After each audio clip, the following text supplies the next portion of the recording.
Wow, Casablanca is not just one of the best movies we have watched on Weekly Classic Movie Nights. This is one of the best movies ever made. And that's evident by the score, that's evident by how long-standing this classic has been in the modern zeitgeist. People still talk about this today. And this year, it's celebrating its 70th birthday. This movie is unbelievably good. I was skeptical. Naturally, that's who I am. I go into rom-coms and romances in general, and I think this is gonna be shit. I will not like it. I don't love these type of movies. I'm not the sentimental type, or at least I thought I wasn't. Is that can on fire? Or is it my heart pounding? It's a movie that's set during World War II when the Nazis are occupying France, and there's a lot of refugees going to Casablanca to escape to America so that they don't get, sent to concentration camps. And in Casablanca, there's a man. He owns the cafe. He says he runs a saloon, and he has no real interest in politics, or people for that matter. But all that changes when a woman walks into his bar with a man who is a political guy that the Third Reich would like to see in prison. And immediately you get the sense that they have history, her and our lead, Humphrey Bogart. I've seen the lady.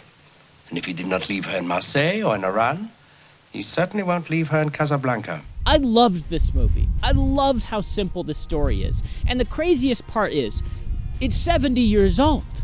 And yet it doesn't feel dated. Of course, there are some things about it that are dated. The way that the audio is recorded has that kind of high-pitched tinniness that you get of movies of this era just because they don't have the technology we do today. And there's some not great-looking rear screen projection. But other than that, man, it's shockingly modern. In fact, this movie feels more at home in 2023 than some movies in 2023 do. If you go to dinner with grandma, 70-year-old grandma, she would probably be spitting out more slurs and N-words and be more dated than this movie is. And in Casablanca, every scene is just beautifully lit. I mean, the faces and the way they were shot, enough. Who's ever seen tight two-shots of people like Bergman and Bogart? They're just beautiful. It's just wonderful for what it's able to accomplish and how it's able to feel timeless. The characters especially, I think, are a big reason why. Now, of course, the story's about a man and a woman who fell in love, and then through circumstances out of their control, a world war, they drifted apart. And the man grew incredibly cynical towards the world and towards women in general because of this romance he had with this beautiful woman.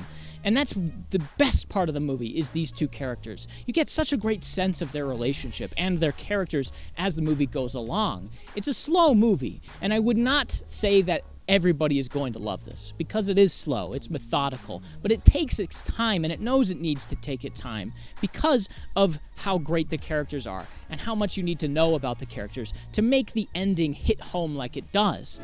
Ilsa, I'm no good at being noble, but it doesn't take much to see that the problems of three little people don't amount to a hill of beans in this crazy world. And the ending, man, damn, it's great. The ending is absolutely fantastic, and it's so satisfying. Even if it's a little predictable, you know where this is going. You can say, okay, I know these characters, I know their inclinations, I know what they tend to do in certain situations, and that's probably what they're going to do, and that's what they do. And yet still, it's immensely satisfying because we know so much about them. The main character here, Rick, is this cynical yet charming, womanizing guy who doesn't really do anything for anybody except himself. He's a selfish character who, by his own account, doesn't stick his neck out for anybody because of the hurt he's experienced in his past. Louis, whatever gave you the impression that I might be interested in helping Laszlo escape? Because, my dear Ricky, I suspect that under that cynical shell, you're at heart a sentimentalist. But I don't love that we see their relationship. In fact, I would have much preferred if we didn't. It's not a lot of time dedicated to it, to be fair, but the fact that we see it kind of defeats the purpose of getting to live through it with these characters who haven't seen each other in a long time. Now, naturally, they would be reminiscing on great times in the past, and even at the end they say, we still have Paris, which is, look back to the good times, forget about the bad. But I just wish we didn't see it. I wish the audience was able to imagine their time in Paris, because they're on their first meeting back together, when she comes into the bar with her husband, who we find out is her husband later in the movie, and he comes and sits with them, and she's asking Sam, the black piano player, to play this tune for her. We're like, oh wow, they have a history. And we can get involved in their story, just based on our own imagination of what it would have been like. Wherever they put you, and wherever I'll be, I want you to know that. But seeing it takes away that mystery. It takes away just a little bit of something from them that would be unspoken, that now we kind of know. And it's like, all right, yeah, I know what I saw it.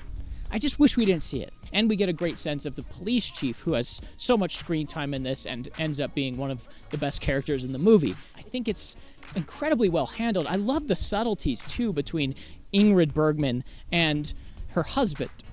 She never says I love you to him. She never even kisses him. He kisses her on like the forehead and the cheek. But it's clear that she is more in love with Rick than him. And it's done so beautifully subtly. And I love when movies can communicate that without being so overt about it. There's never a moment where she like turns away from him or runs away from her husband or says, I don't love you. It's so subtly communicated. And that's what makes this work so well. You have to pay attention to it, though. You have to invest in it, even if it's slow, even if it's methodically paced, which I don't think it's boring. The pacing is methodical, not slow per se. It is slow paced, but I didn't find it slow, if you get what I'm saying. You just invest in it. And once you're invested in it, man, it's satisfying. It's so great. But next week is going to be a movie that's much more modern, significantly more modern, and it's Kingdom of Heaven by Ridley Scott, a movie that has an interesting reputation for being one of Ridley Scott's most boring and mediocre movies, unless you watch the director's cut, which has a reputation for not just being a huge upgrade from the theatrical version, but for potentially being Ridley Scott's best film. Now, Ridley Scott has made some of the best films ever made, so we'll have to figure that out for ourselves. But the director's cut of Kingdom of Heaven coming next week. If you can sit through the extensive runtime, I think it'll be well worth it.